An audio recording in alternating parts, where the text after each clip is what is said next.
ನಾ ಬಯಸಿದ ಹೆಣ್ಣು ಬೇರೊಬ್ಬನ ಮನವಿಯಾಗಿ ಈ ಮನೆ ಸೇರಿರೋಳು.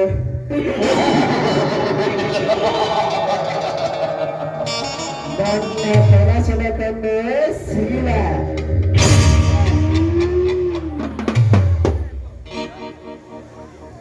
ಯಾರು ಇಲ್ಲದ ಸಮಯವನ್ನರಿತು ಈ ಮನೆಗೆ ಕಾಲಿಟ್ಟಿರುವೆ. ಹೇಗಾದರೂ ಮಾಡಿ ಬಣ್ಣದ ಮಾತುಗಳಿಂದ ನನ್ನ ಸೆಳೆಯಲೇಬೇಕು.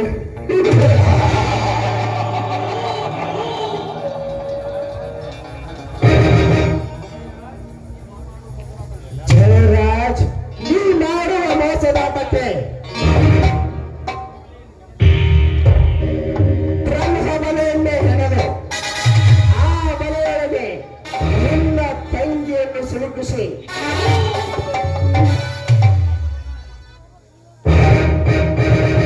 ಮುಂದೊಂದು ದಿನ ನಿನ್ನನ್ನು ಅಲೆಮಾರಿಯನ್ನಾಗಿ ಮಾಡದಿದ್ದರೆ ನನ್ನ ಹೆಸರು ಎತ್ತನೆಯ ಬಂತ ಪೃಥ್ವಿರಾಜನೇ ಅಲ್ಲ.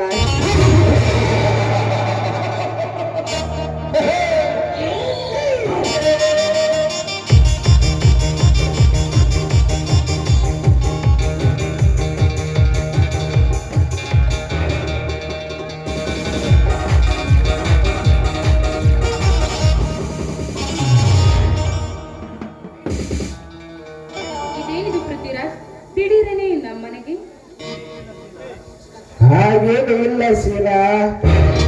ಸಿಟಿಗೆ ಫ್ಯಾಕ್ಟರಿಗೆ ಸಂಬಂಧಪಟ್ಟ ಕೆಲಸವಿತ್ತು. ಅದನ್ನು ಮುಗಿಸಿಕೊಂಡು ಬರುವಾಗ ದಾರಿಯಲ್ಲಿ ಕಾರು ಕೈಗೊಂಡಿದ್ದೆಂದು ನಡೆದುಕೊಂಡು ಹೊರಟಿದ್ದೆ. ಆಗ ನಿನ್ನ ನೆನಪಾಯ್ತು. ನೋಡಿಕೊಂಡು ಹೋಗೋಣವೆಂದು ಬಂದೆ. ಹೌದು ಶೀಲಾ, ಏನು ನಿನ್ನ ಸ್ಥಿತಿ? ಎತ್ತಿರೋದು ಸೀರೆ, ಹಾಲು ಬಿದ್ದ ಮನೆ. ಏನು ಮಾಡ್ಲಿ ಪೃಥ್ವಿರಾಜ್, ಪ್ರೀತಿ ಎಂಬ ಮಾಗಿ ಕಟ್ಟು ಬಿದ್ದು ಹಣೆ ಬರಕ್ಕೆ ಹೊಣೆ ಯಾರು ಎನ್ನುವ ಹಾಗೆ ದೇವರು ಬರೆದ ನಿರ್ಣಯದಲ್ಲಿ ತಲೆ ಭಾಗಲೇಬೇಕಲ್ವೇ? ಸೀರೆ ಸುಂದರವಾದ ಹೂದೋಟದಲ್ಲಿ ಬೆಳೆದ ಹೂ ದೇವರಿಗೆ ಅರ್ಪಣೆಯಾಗಬೇಕೇ ವಿನಃ ಸ್ಮಶಾನಕ್ಕೆ ಹೋಗುವ ಹೆಣಕಲ್ಲ. ಅದನ್ನು ಯಾವ ಹೂವು ಬಯಸುವುದಿಲ್ಲ. ಹಾಗಂತ ಮಾತ್ರಕ್ಕೆ ಬಿಟ್ಟು ಬರ್ಲಿಕ್ಕೆ ಆದಿತ್ತೆ. ಪಾಲಿಗೆ ಬಂದಿದ್ದು ಪಂಚಾಮೃತ ಅಂತ ಅನುಭವಿಸಬೇಕಲ್ವೇ? ಶೀಲ, ಸುಖದ ಸುಪ್ಪತ್ತಿಗೆಯಲ್ಲಿ ತೇಲಾಡುತ್ತಿದ್ದ ನೀನು ಹಾಯಾಗಿ ಹಾರಾಡುತ್ತಿದ್ದ ಹಕ್ಕಿ ಇಂದು ಜೈಲು ಹಕ್ಕಿ. ಹಾಗಂದ ಮಾತ್ರಕ್ಕೆ ನಿನ್ನ ಯೌವನದ ಆಸೆ ಆಕಾಂಕ್ಷೆಗಳನ್ನು ಏನು ಮಾಡ್ಲಿ ಪೃಥ್ವಿರಾಜ್, ಕಂಡ ಕನಸೆಲ್ಲ ಒಡೆದು ಹೋದ ಕನ್ನಡಿಯಂತಾಗಿದೆ ಈ ನನ್ನ ಮನಸ್ಸು. ಮನೆ ಬಿಚ್ಚಿ ಹಾರಾಡ್ಬೇಕಂದ್ರೆ ಶಂಕರ್ನ ಹೆಂಡತಿ ಎಂಬ ಕಟ್ಟಳೆಗಳು ನನ್ನನ್ನು ಕಟ್ಟಿ ಹಾಕ್ತಾ ಇದೆ. ಏನ್ ಮಾಡ್ಬೇಕು ನನಗೊಂದು ತಿಳಿತಾನೆ ಇಲ್ಲ. ಕಟ್ಟಳೆ ಶೀಲಾ, ಈ ನಿನ್ನ ಕಟ್ಟಳೆ ಸಮಾಜದಲ್ಲಿ ನೀತಿ ನಿಯಮವನ್ನು ಮಾಡಿ ಕತ್ತಲೆಯಲ್ಲಿ ಬೇರೆಯವರ ಗಾಡಿ ಹಾರ ತನ್ನ ಪಂಚಾಯತದವರಷ್ಟೇ ತುಂಬಿಕೊಂಡಿದ್ದಾರೆ ಈ ನಿನ್ನ ಕಟ್ಟಳೆ ಸಮಾಜದಲ್ಲಿ. ಅಷ್ಟೇ ಆಗಲಿ, ಇಲ್ಲ ಸಲ್ಲದ ಮಾತುಗಳನ್ನಾಡಿ ಗಂಡ ಹೆಂಡರ ನಡುವೆ ಜಗಳ ಹಚ್ಚಿ ಅವರನ್ನು ಬೇರೆ ಮಾಡಿ ಅವರಿಗೆ ಮಿಂಡನಾಗಿ ಬದುಕುವ ದಂಡ ಪಂಚಾಯತದವರಷ್ಟೇ ತುಂಬಿಕೊಂಡಿಲ್ಲ ಏನೆನ್ನ ಕಟ್ಟಳೆ ಸಮಾಜದಲ್ಲಿ. ಅಂದಾಗ ನೀನೇಕೆ ಭಯಪಡುತ್ತಿರುವೆ? ಹೊಟ್ಟೆಗೆ ಹಿಟ್ಟಿಲ್ಲಿದ್ದರೂ ಕೂಡ ರತಿ ಸುಖ ಬಯಸುವ ಈ ಗಂಡನ ತೋಳ ತಕ್ಕೆಯಿಂದ ಮನಸ್ಸು ತೃಪ್ತಿ ನೀಡುವುದೇ ಆಸರೆ. ಅಂತದ್ರಲ್ಲಿ ತುಂಬಿದ ಮನೆಯಲ್ಲಿ ಗಂಡನ ಜೊತೆ ಮಾತಾಡೋದು ಎಲ್ಲಿಂದ ಬಂತು? ನನಗಂತೂ ಏನ್ ಮಾಡ್ಬೇಕು ಒಂದು ತಿಳಿತಾನೆ ಇಲ್ಲ ಪೃಥ್ವಿರಾಜ್. ಶೀಲ, 7 ಕೋಟಿ ಜೀವರಾಶಿಯನ್ನು ದಾಟಿ ಬಂದದ್ದು ಈ ಮಾನವ ಜನ್ಮ ಮಾತ್ರ. ಮತ್ತೆ ಮತ್ತೆ ಹೊಟ್ಟೆ ಬರಲಿಕ್ಕೆ ಇದು ಹುಲ್ಲಿನ ಜನ್ಮವಲ್ಲ ಶೀಲ. ಅಂದ ಮೇಲೆ ಸಿಕ್ಕ ಸಮಯ ವ್ಯರ್ಥ ಮಾಡದೆ ಸುಖ ಅನುಭವಿಸಬೇಕು. ಇದಕ್ಕೆ ನೀ ಏನಂತೀಯ? ಆದ್ರೆ ಸುಖ ಅನುಭವಿಸ್ಬೇಕೆಂದು ಸರಿ ಇಲ್ಲದ ದಾರಿಯನ್ನು ಆಯ್ದುಕೊಂಡ್ರೆ ಒಪ್ಪುವುದೇ ಸಮಾಜ. ಸಮಾಜ ನಂಬಿದ ಪತಿ ಇದ್ದರೂ ಪರಪುರುಷನ ತೋಟಕ್ಕೆಯಲ್ಲಿ ದಿನ ರಾತ್ರಿ ಶರಣು ಹಾಸಿ ಬರುವ ಸುಳ್ಳು ಇರುವಷ್ಟಿಲ್ಲ ಏನಿಲ್ಲ ಸಮಾಜದಲ್ಲಿ. ಅಂದಾಗ ಸಿಕ್ಕವರ ಬೈಕ್ ಮೇಲೆ ಕುಳಿತು ಗಂಡನಿಗೆ ವಂಚಿಸಿ ತುಂಬನೆ ಕೆಲೆ ಎಂದು ನಿನ್ನ ಜೊತೆ ದಿನವಾಡುವ ಪಾತಕೇರು ಎಷ್ಟಿಲ್ಲ ನಿನ್ನ ಹಾಳು ಸಮಾಜದಲ್ಲಿ. ಅಂದಾಗ 60 ವರ್ಷದ ಮುದುಕ 6 ವರ್ಷದ ಹಸುಗೂಸನ ಮೇಲೆ ಅತ್ಯಾಚಾರ ಮಾಡುತ್ತಿರುವಾಗ ನೀನೇಕೆ ಭಯಪಡುತ್ತಿರುವೆ ಶೀಲ? ನೀನೇಕೆ ಭಯಪಡುತ್ತಿರುವೆ? ಆದ್ರೆ ಮುಚ್ಚೆದ್ದು ಕುಳಿತಿರುವ ಈ ನನ್ನ ಯೌವನವನ್ನು ಮುಚ್ಚಿಡುವುದನ್ನು ಬಿಟ್ಟು ಸುಖದ ಸೊಪ್ಪತ್ತಿಗೆ ಮೇಲೆ ತೇಲಾಡುವಂತೀರಾ ತಾವು? ಹೌದು ಶೀಲ, ನೀನು 1000 ಬಾರಿ ವಿಚಾರಿಸಿದರು ನಿನಗೆ ಸಿಗುವುದು ಪ್ರಾಣಾಯಣ ಸುಖ ಮಾತ್ರ. ಅಂದಾಗ ಇದಕ್ಕೆ ನೀ ಒಪ್ಪಿದರೆ ಸರಾಗವಾಗಿ ಸಾಗಿಸಬಹುದು ಈ ನಿನ್ನ ಮನದರಸನಾಗಿ ನಾ ಪ್ರಾಣಸಕ. ಇದಕ್ಕೆ ನೀ ಏನಂತೀಯ? ಒಂದ್ ವೇಳೆ ನಮ್ಮಿಬ್ಬರ ಪ್ರಣಯದ ನಾಟಕ ನನ್ನ ಗಂಡನ ಮನೆಯವ್ರಿಗೆ ಏನಾದ್ರೂ ಗೊತ್ತಾದ್ರೆ ಆವಾಗ ನನ್ ಗತಿ. ಶೀಲ, ವಿದ್ಯಾವಂತನಾದರೂ ಬುದ್ಧಿ ಇಲ್ಲದ ನಿನ್ನ ಗಂಡ ಹಾಗೆ ಬಡತನದ ಬೇಗುದಿಯಲ್ಲಿ ಬೆಳೆದು ಬೆಂದಾಗಿ ನಿಂತಿರುವ ನಿನ್ನ ಮಾವ ಇನ್ನು ಅಪ್ಪ ಸಾಕಿದ ಆಲದ ಮರಕ್ಕೆ ನೀರೆರೆಯರು ನಿನ್ನ ಅಕ್ಕ ಭಾವ. ಇದಕ್ಕೆ ನೀ ಏಕೆ ಭಯಪಡ್ತೀಯ? ಹಾಗೇನಾದರೂ ಆದರೆ ನಿನ್ನನ್ನೇ ನನ್ನ ಮನೆಯ ಮಹಾರಾಣಿಯನ್ನಾಗಿ ಮಾಡಿಕೊಳ್ಳೆ. ಇದಕ್ಕೆ ಚಿಂತೆ ಮಾಡಬೇಡ ಶೀಲ. ಚಿಂತೆಯಲ್ಲಿದ್ದ ಈ ನನ್ನ ಮನಸ್ಸನ್ನು ಹಗುರ ಮಾಡಿದ ಹಮ್ಮಿರಾ ನೀವು. ಕಮಾನ್ ಮೈ ಡಿಯರ್ ಡಾರ್ಲಿಂಗ್, ಕಮಾನ್. ಹಾಗಾದರೆ ಈ ನಿನ್ನ ಮಗುರ ಕಂಠದಿಂದ ಈ ಇನ್ನೇನ ಮನತಲಿಸಬಾರದ ಶೀಲ ಅಲ್ಲ.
ಹಾಗಾದರೆ ಒಮ್ಮೆ ಮುಂದಿನ ಭೇಟಿ. ಮತ್ತೆ ಮನೆಯಲ್ಲಿ ಯಾರು ಇದ್ದಾಗ ನಾನೇ ಹೇಳ್ಕಳಿಸ್ತೀನಿ. Okay bye. ಬಾಯ್ ಬಾಯ್.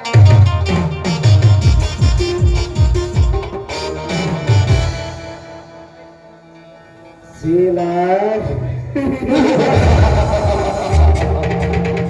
ನಾ ಬಯಸಿದ ಹಕ್ಕಿ ಮೋಸದ ಗಾನಕ್ಕೆ ನೀನಾಗಿ ಬಂದು ಸಿಕ್ಕಾಗಿಕೊಂಡೆಯಲ್ಲ, ನಾನು ಆಡಿಸಿದ ಹಾಗೆ ಆಡಲೇಬೇಕು.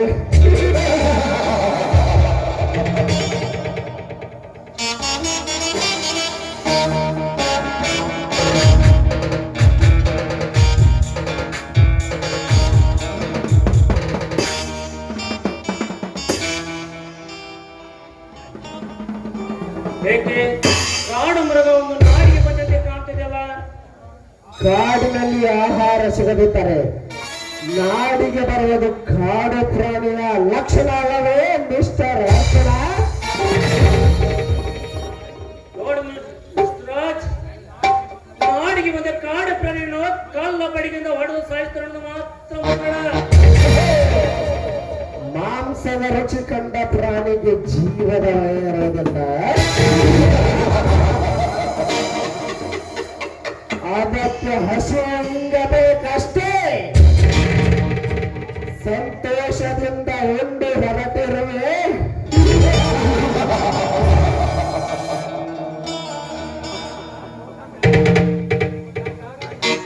ಗಂಗಾ, ಏ ಗಂಗಾ, ಯಾರಿದ್ರ ಮನೇಲಿ?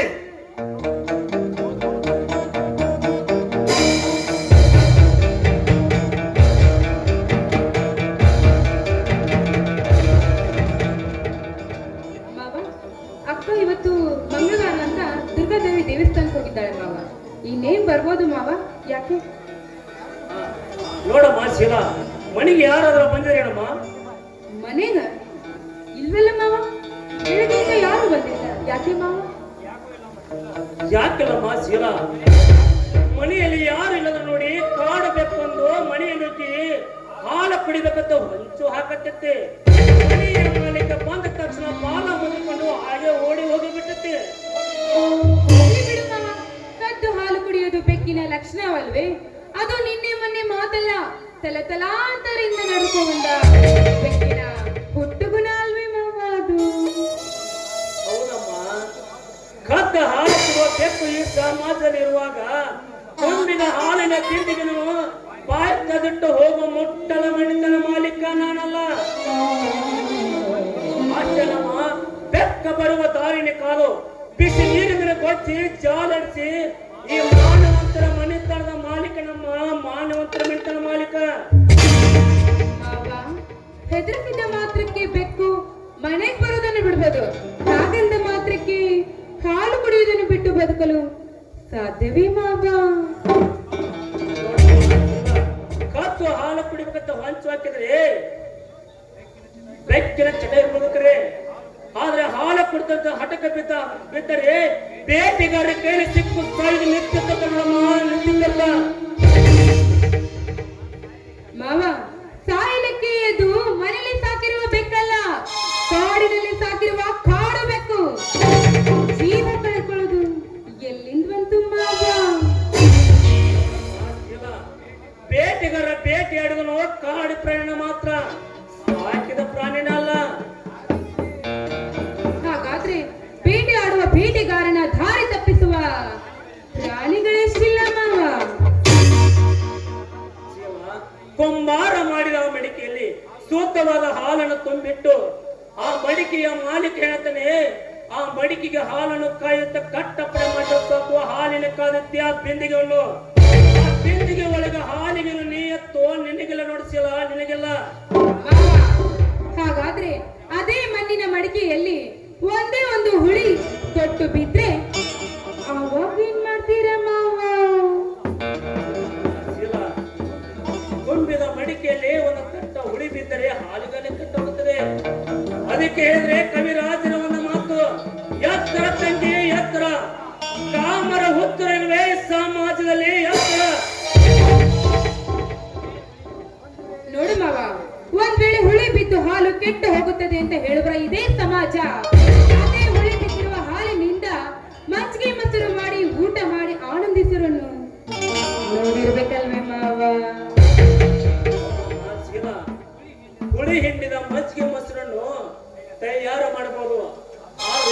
ತಿನ್ನಲಾದ್ರೆ ಮಾನವಂತರ ಮನೆತನ ಮಜ್ಜಿಗೆ ಮೊಸರು ತಿನ್ನಲಾದ್ರೆ ತಂಪಾದ ಪರಿಮಳ ಬೀಸುತ್ತದೆ ಅಮ್ಮ, ಪರಿಮಳ ಬೀಸುತ್ತದೆ.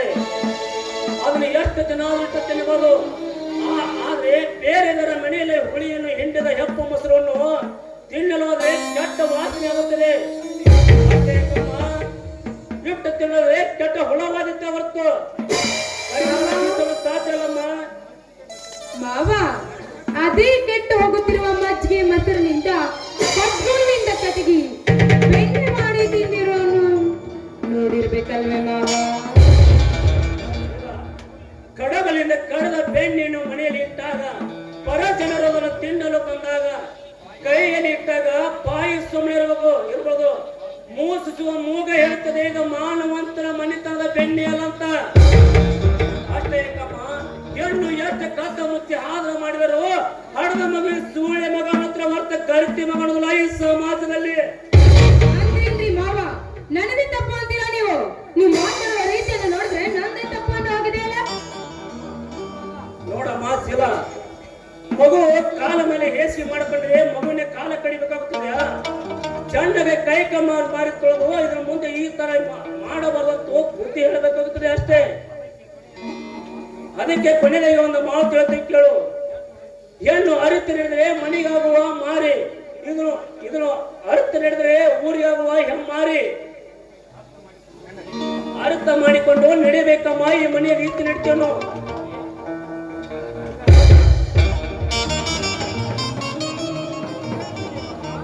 ಏನ್ರಿ ಸಸಿ ಮಾವ ಏನೋ ಗಂಭೀರ ವಿಚಾರದಲ್ಲಿ ನಿಂತಿದ್ದೀರಲ್ಲ? ಏನಿಲ್ಲ ಗಂಗಾ, ಈ ಮನೆಗೆ ಹೊಸಬಳು, ಅದಕ್ಕೆ ಮೇಲಾಗಿ ಚಿಕ್ಕವಳು. ಈ ಮನೆಯ ರೀತಿ ಪಾಠವನ್ನು ಹೇಳಿಕೊಡ್ತಿದೆ ಅಷ್ಟೇ. ಏನ್ರಿ ನನ್ನ ತಂಗಿ ಅಷ್ಟೊಂದು ದೊಡ್ಡ ಅಂತ ತಿಳ್ಕೊಂಡಿದ್ದೀನಿ? ಬುದ್ಧಿವಂತೆ ಇದ್ದೇವಂತೆ ಅಷ್ಟೇ ಏಕ್ರಿ ನನ್ನ ಮೈದನಿಗೆ ತಕ್ಕ ರೂಪವಂತೆ. ಗಂಗಾ, ನೀನು ವರ್ಣಿಸುವ ರೀತಿ ನಿನ್ನ ತಂಗಿಗೆ ಇಷ್ಟ ಅಂತ ಕಾಣ್ತದೆ, ಹಾಗೆ ಹೋಗಿಬಿಟ್ಟಳು. ಹಾ ಗಂಗಾ, ನೀನು ದೇವಸ್ಥಾನ ಹತ್ರ ಹೋಗಿದ್ದೆ, ದೇವಸ್ಥಾನ ಬಂದೆ ರೀ. ಏನಂತ ಏನು ಬೇಡ್ಕೋಬೇಕ್ರಿ? ಒಂದು ಹೆಣ್ಣು ಏನು ಬೇಡ್ಕೊಂತಾಳೆ? ನಗು ನಗುತ್ತಾ ನಂದು ಗುಂಡುಳು ಅಂತ ಈ ನನ್ನ ಮನೆಯನ್ನ ಬೆಳಗಿಸು ಆಶೀರ್ವದಿಸಿ ತಂದೆ ಅಂತ ಬೇಡ್ಕೊಂಡೇ ಬಂದೆ. ಅಷ್ಟೇ ಅಲ್ಲ ರೀ, ಈ ನನ್ನ ಮುದ್ದಿನ ಗಂಡನಿಗೆ ಮುದ್ದಾಡಲು ಮುದ್ದಾದ ಮಗುವನ್ನು ಕೊಡು ಅಂತ ಬೇಡ್ಕೊಂಡೇ ಬಂದೆ ರೀ. ಗಂಗಾ, ಕಂಡ ದೇವರಿಗೆ ಮಕ್ಕಳು ಬೆಳ್ಕೊಂಡು ಮಕ್ಕಳು ಕೊಡ್ತಾವ. ಐಟಿಗೆ ಭೀಮಮ್ಮ, ಸೌಂದತ್ತಿ ಎಲ್ಲಮ್ಮ ಕೊಟ್ಟಮ್ಮ, ಈ ಕತ್ತರಿಗೆ ಬಾಗಮ್ಮ. ಈ ಮಗು ಕೊಡುವ ದೇವರು ಇಲ್ಲಿರುವಾಗ ಇನ್ಯಾವ ದೇವರು ಬೇಕು ಗಂಗಾ ಹೇಳು? ಅಂದರೆ ದಯಪಾಲಿಸೋ ದೇವರಿಗೆ ಏನು ಬೇಕು? ಈ ನಿನ್ನ ಮುದ್ದಾದ ಮಡಿಯನ್ನು ಅಪ್ಪಿಕೊಂಡು ಮುದ್ದಾಡಬೇಕು ಅನಿಸುತ್ತಿದೆ ಗಂಗಾ, ಅನಿಸುತ್ತಿದೆ. ಆಗ್ಲಿ ರೀ, ನಿಮ್ಮ ಆಸೆಯಂತೆ ಆಗ್ಲಿ.